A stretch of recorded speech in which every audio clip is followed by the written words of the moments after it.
Hi, ಎಲ್ರಿಗೂ ನಮಸ್ಕಾರ. ಈಗ ಒಂದು ವಾರದಿಂದ ನಡೀತಿರುವಂತ ಒಂದು ಇಶ್ಯೂ, ನನ್ನ ಮೇಲೆ ಬಂದಂತ 2 ಅಲಿಗೇಷನ್ ಬಗ್ಗೆ ನಾನು ಮಾತಾಡಬೇಕು ಅಂತ ಅನಿಸ್ತು. ಅದಕ್ಕೆ ಈ video. First I start with Sanju with Geetha 2. ನನ್ನ ತಂಡ ನಿರ್ಮಾಪಕರು, ನಿರ್ದೇಶಕರು ಹಾಗೆ ಹೀರೋ 3 ಜನ ಕೂಡ ಇತ್ತೀಚೆಗೆ ಹಲವಾರು ಪ್ರೆಸ್ ಮೀಟ್ಸ್ ಆಗಿರ್ಬೋದು, ಇಲ್ಲ 1-to-1 ಮೀಡಿಯಾ ಇಂಟರಾಕ್ಷನ್ ನಲ್ಲಿ ಒಂದಷ್ಟು ವಿಷಯಗಳನ್ನ ನನ್ನ ಬಗ್ಗೆ ಮಾತಾಡಿದ್ದಾರೆ. ಅವ್ರು ಯೂಸ್ ಮಾಡಿದಂತ ಪದಗಳು, ಅವ್ರು ಕೊಟ್ಟಂತ ಸ್ಟೇಟ್ಮೆಂಟ್ಸ್ ಎಲ್ಲ ಏನಿದೆಲ್ಲ, it is very hurting. I am very hurt. ನಂಗೆ ತುಂಬಾನೇ ಬೇಜಾರಾಗಿದೆ ಅಂಡ್ ವೆರಿ ಡಿಸಪಾಯಿಂಟಿಂಗ್. ಅಂಡ್ ಅದು ನನ್ನ ಅಕ್ಸೆಪ್ಟೇ ಮಾಡ್ಕೊಳಕ್ ಆಗದಿರುವಂತ ಒಂದು ವಿಚಾರ. ನಾನು ನಿಮ್ಗೆಲ್ರಿಗೂ ಒಂದು ಪ್ರಶ್ನೆ, ಅವ್ರ 3 ಜನಕ್ಕೆ ಪ್ರಶ್ನೆ ಅಲ್ಲ, ನಿಮ್ಗಳಿಗೆ ಪ್ರಶ್ನೆ ಒಂದು. ಇದೇ ತಂಡ ಜೊತೆ ನಾನು ಸಿನಿಮಾ ಮಾಡಿರ್ತೀನಿ 1.25 ವರ್ಷ. ಸಿನಿಮಾ ರಿಲೀಸ್ ಆಗುತ್ತೆ Jan 17th ರಿಲೀಸ್ ಆಗುತ್ತೆ, ಫಸ್ಟ್ ರಿಲೀಸ್ ಆಗುತ್ತೆ. ಹಲವಾರು press meets, multiple press meets and 1-to-1 interaction with media ಜೊತೆನೂ ನಡೆಯುತ್ತೆ. ಎಲ್ಲ ವೇದಿಕೆಗಳಲ್ಲಿ ನನ್ನ ಬಗ್ಗೆ ತುಂಬಾ ಒಳ್ಳೆ ಮಾತಾಡ್ತಾರೆ, ಒಳ್ಳೊಳ್ಳೆ ಕಾಂಪ್ಲಿಮೆಂಟ್ ಸಿಗುತ್ತೆ, ಅಪ್ರಿಸಿಯೇಷನ್ ಸಿಗುತ್ತೆ ನನ್ನ ಪರ್ಫಾರ್ಮೆನ್ಸ್ಗೆ, ನನ್ನ ಕಮಿಟ್ಮೆಂಟ್ ಟುವರ್ಡ್ಸ್ ವರ್ಕ್. ಇಲ್ಲ ನನ್ನ ತಂಡನೇ ಹೇಳಿದೆ ನನಗೆ, ಯು ಆರ್ ವೆರಿ ಸಪೋರ್ಟಿವ್, ತುಂಬಾ ಥ್ಯಾಂಕ್ಸ್ ನಮ್ಮ ಟೀಮ್ ಜೊತೆ ನೀವು ನಿಂತ್ಕೊಂಡಿದ್ದಕ್ಕೆ ಸಿನಿಮಾ ಪ್ರಮೋಷನಲ್ ಆಕ್ಟಿವಿಟೀಸ್ ಅಲ್ಲಿ ಅಂತ ಹೇಳ್ತಾರೆ. ಆದ್ರೆ ಅದೇ ನನ್ನ ತಂಡ ಇವತ್ತು ನನ್ನ ಬಗ್ಗೆ ತುಂಬಾ ಕೆಟ್ಟದಾಗಿ ಮಾತಾಡ್ತಿದೆ. ನನ್ಗೆ ಇಲ್ಲಿ ಒಂದು ಕನ್ಫ್ಯೂಷನ್ ಇದೆ. ನನಗೆ ನನ್ನ ಪ್ರೆಸೆನ್ಸ್ ಅಲ್ಲಿ ಇದೇ ಮಾಧ್ಯಮದವರ ಮುಂದೆ ಈ ಮಾತನ್ನ ಅವತ್ತೇ ಆಡ್ಬೇಕಿತ್ತು. ಯಾಕೆ ಆಡ್ಲಿಲ್ಲ? ಯಾಕೆ ಅಷ್ಟು ಹೊಗಳಿದ್ರು? ಈಗ ಯಾಕೆ ಹಿಂಗ್ ಮಾತಾಡ್ತಿದ್ದಾರೆ? ವೈ? ನನಗೆ ಹೇಳ್ತಾರೆ ಸುಳ್ಳು ನಾಟಕ. ಇಲ್ಲಿ ಸುಳ್ಳು ಹೇಳ್ತಿರೋರು ಯಾರು? ನಾಟಕ ಮಾಡ್ತಿರೋರು ಯಾರು? ನಾವು ಒಂದು ವಿಷಯ ಶೇರ್ ಮಾಡ್ಕೊಳಕ್ ಇಷ್ಟಪಡ್ತೀನಿ. ಸಂಜು ವಿತ್ ಗೀತಾ 2 ಸಿನಿಮಾ ನನ್ನ ಶೂಟಿಂಗ್ ನಡೀತಿರುತ್ತೆ. ನನ್ನ ಇನ್ನೊಂದು ಸಿನಿಮಾ ರಿಲೀಸ್ಗೆ ರೆಡಿ ಇರುತ್ತೆ. ನನ್ನ ಇಡೀ ಚಿತ್ರತಂಡ ಪ್ರಮೋಷನಲ್ ಆಕ್ಟಿವಿಟೀಸ್ ಅಲ್ಲಿ ಇನ್ವಾಲ್ವ್ ಆಗಿರ್ತಾರೆ. ಪ್ರತಿಯೊಬ್ರು, ನನ್ನ ಪ್ರೊಡ್ಯೂಸರ್ ಆಗಿರ್ಬೋದು, ನನ್ನ ಡೈರೆಕ್ಟರ್ ಆಗಿರ್ಬೋದು, ನನಗೆ ಕಾಲ್ ಮಾಡ್ತಿರ್ತಾರೆ, ನನ್ನ ಮ್ಯಾನೇಜರ್ಗಳು ಕಾಲ್ ಮಾಡ್ತಿರ್ತಾರೆ, ಒಂದು ದಿನ ಪ್ರಮೋಷನ್ಗೆ ನಮಗೆ ಟೈಮ್ ಕೊಡಿ ಅಂತ. ನಾನು ನಾಕ್ಷಿಕ ಸರ್ಗೆ ಅಂಡ್ ಕಿಟ್ಟಿ ಅವ್ರಿಗೆ, ಹಾಗೆ ನನ್ನ ಆಕ್ಚುಲಿ ನಾನು to be very honest producer ಒಟ್ಟಿಗೆ ನಾನು ಮಾತೇ ಆಡ್ತಿರ್ಲಿಲ್ಲ, ಇವರಿಬ್ಬರ ಜೊತೆ ಕೋಆರ್ಡಿನೇಟ್ ಮಾಡ್ತಿದ್ದೆ. ಒಂದು ದಿನ ನನಗೆ ನನ್ನ ಟೀಮ್ ಜೊತೆ ಪ್ರಮೋಷನ್ಗೆ ಹೋಗಕ್ ಬಿಡ್ಲಿಲ್ಲ. ವೆರಿ ಆನೆಸ್ಟ್ ಆಗಿ ಹೇಳ್ತಿದ್ದೀನಿ, ಹೋಗೋದಕ್ಕೆ ಬಿಡ್ಲಿಲ್ಲ. ಯಾಕೆ? ಆ ಪ್ರೊಡ್ಯೂಸರ್ ದುಡ್ಡಲ್ವಾ? ಅವ್ರದ್ದು ಸಿನಿಮಾ ಮಾಡಿದ್ದಾರೆ, ಲೇಡಿ ಪ್ರೊಡ್ಯೂಸರ್. ಯಾಕೆ? ಅವ್ರದ್ದು ದುಡ್ಡಲ್ವಾ? ಅವ್ರದ್ದು ಸಿನಿಮಾ ಅಲ್ವಾ? ಒಂದು ದಿನ ಕಳಿಸ್ಲಿಲ್ಲ ನನ್ನ.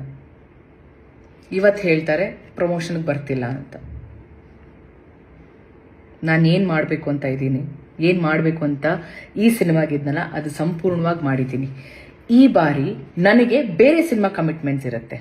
ಅವತ್ತು ಅವ್ರು ಏನ್ ಮಾಡಿದ್ರಲ್ಲ, ಇವತ್ತು ನನ್ನ ಸಿನಿಮಾ ಇವಾಗ ಆನ್ ಗೋಯಿಂಗ್ ಏನಿದೆ ಅಲ್ಲ, ಆ ಸಿನಿಮಾ ಡೈರೆಕ್ಟರ್ ಹೇಳ್ತಾರೆ, ಸಾರಿ ರಚಿತ್ ಅವರೇ, ಸಿನಿಮಾ ರಿಲೀಸ್ ಆಗಿದೆ, ಪ್ಲೀಸ್ ನಮ್ದು ಲೊಕೇಶನ್ ಪ್ರಾಬ್ಲಮ್ ಇದೆ, ನಾವು ಸಿನಿಮಾ ಮಾಡಿ ಮುಗಿಸ್ಲೇಬೇಕು, ನಮ್ದು ಡೇಟ್ಸ್ ಕೊಟ್ಬಿಟ್ಟಿದ್ದೀರಾ ಅಂತ. ಇಷ್ಟೇ. ಸೊ ಯು ಟೆಲ್ ಮಿ, ನೀವುಗಳು ಹೇಳಿ ನನಗೆ, ನಾನು ತಪ್ಪು ಮಾಡಿದ್ದೀನ? ನನಗೆ ನಾನು ತಪ್ಪು ಮಾಡಿದ್ದೀನಿ ಅಂತ ಅನಿಸ್ತಿಲ್ಲ. ನಾನು ಕರೆಕ್ಟಾಗಿ ಎಲ್ಲ ಪ್ರಮೋಷನಲ್ ಆಕ್ಟಿವಿಟೀಸ್ ಅಲ್ಲೂ ಇದ್ದೆ. ರಿಲೀಸ್ ಟೈಮಲ್ಲಿ ನನಗೆ ನನ್ನ ಸಿನಿಮಾ ಕಮಿಟ್ಮೆಂಟ್ಸ್ ಇತ್ತು. ಅದಕ್ಕೋಸ್ಕರ ಒಂದು ನನ್ನ ಕಡೆಯಿಂದ ಕಾನ್ಸ್ಟೆಂಟ್ ಆಗಿ ಪ್ರತಿದಿನ ನಾನು ಸ್ಟೋರಿ ಹಾಕ್ತಿದ್ದೆ, ರೀಲ್ ಕೂಡ ಮಾಡಿದ್ದೀನಿ. ನಾನು ಒಂದು ರೀಲ್ ಅಲ್ಲಿ ನಾನು ಅಪ್ಡೇಟ್ ಮಾಡಿದ್ದೀನಿ, ಈ ತರ ರಿಲೀಸ್ ಆಗ್ತಿದೆ ಅಂತ. ಲಾಸ್ಟ್ ಮಿನಿಟ್ ಅಲ್ಲಿ ಸ್ಕೆಡ್ಯೂಲ್ ಚೇಂಜ್ ಆಗಿರುತ್ತೆ, ಟೈಮ್ ಚೇಂಜ್ ಆಗಿರುತ್ತೆ, ಇವತ್ತಿರಲ್ಲ, ಇವತ್ತು ಪ್ರೀ ರಿಲೀಸ್ ಇರುತ್ತೆ, ಇವತ್ತು ಇಟ್ಕೊಂಡಿರ್ತಾರೆ ದಿನ, ಇಲ್ಲ ಸಾರಿ ಪೋಸ್ಟ್ಪೋನ್ ಆಯ್ತು, ಇಲ್ಲ ಪ್ರೀಪೋನ್ ಆಯ್ತು ಅಂತ ಹೇಳ್ತಾರೆ. ಇದಕ್ಕೆ ನಾನು ಹೊಣೆನಾ? ಅದಕ್ಕೆ ಐ ಡೋಂಟ್ ನೋ. ಇದಕ್ಕೆ ನಾನು ಏನು ಹೇಳಬೇಕು ಅಂತ ನಂಗೆ ಗೊತ್ತಿಲ್ಲ. ಅದಕ್ಕೆ ಹೇಳಿದ್, ನಾನು ನಿಮಗೆ ಬಿಡ್ತೀನಿ, ನೀವೇ ಡಿಸೈಡ್ ಮಾಡಿ. ನನ್ನ ಮೇಲೆ ಸುಳ್ಳು, ನಾನು ನಾಟಕ. ಇಲ್ಲಿ ಯಾರು ಸುಳ್ಳು ಹೇಳ್ತಿದ್ದಾರೆ, ಯಾರು ನಾಟಕ ಮಾಡ್ತಿದ್ದಾರೆ ನನಗಂತೂ ಗೊತ್ತಿಲ್ಲ. ಅದನ್ನ ನೀವುಗಳು ಡಿಸೈಡ್ ಮಾಡಬೇಕು. ಸೆಕೆಂಡ್ ಅಲಿಗೇಷನ್, ಸಿನಿಮಾ ದುಡ್ಡು ತಗೊಂಡು ನಾನು ಡೇಟ್ಸ್ ಕೊಟ್ಟಿಲ್ಲ ಅಂತ. ಈ ಒಂದು ವಿಷಯದ ಬಗ್ಗೆ ನಾನು ಮಾತಾಡೋ ಹಾಗಿಲ್ಲ. ಯಾಕೆ ಅಂದ್ರೆ ಈ ವಿಷಯನ ಹ್ಯಾಂಡಲ್ ಮಾಡ್ತಿರೋದು ಸಾರಾ ಗೋವಿಂದ್ ಸರ್. ಅವರ ಫಿಲ್ಮ್ ಚೇಂಬರ್ಗೆ ಹೋಗಿದೆ ಈ ವಿಷಯ. ಸಾರಾ ಗೋವಿಂದ್ ಸರ್ ಹ್ಯಾಂಡಲ್ ಮಾಡ್ತಿದ್ದಾರೆ, ಅವ್ರು ಇನಿಷಿಯೇಟಿವ್ ತಗೊಂಡಿದ್ದಾರೆ. ಸೊ ಅವ್ರು ಹೇಳಿರುವಂತ ವಿಷಯ ನಾನು ಹೇಳೋವರೆಗೂ ನೀವು ಇದ್ರ ಬಗ್ಗೆ ಮಾತಾಡೋ ಹಾಗಿಲ್ಲ ಅಂತ. I respect him, I respect his words. ಅವ್ರಿಗೆ ಗೌರವ ಕೊಡ್ತಾ ನಾನು ಇದ್ರ ಬಗ್ಗೆ ಹೆಚ್ಚಾಗಿ ನಾನು ಮಾತಾಡೋಕೆ ಇಷ್ಟಪಡಲ್ಲ.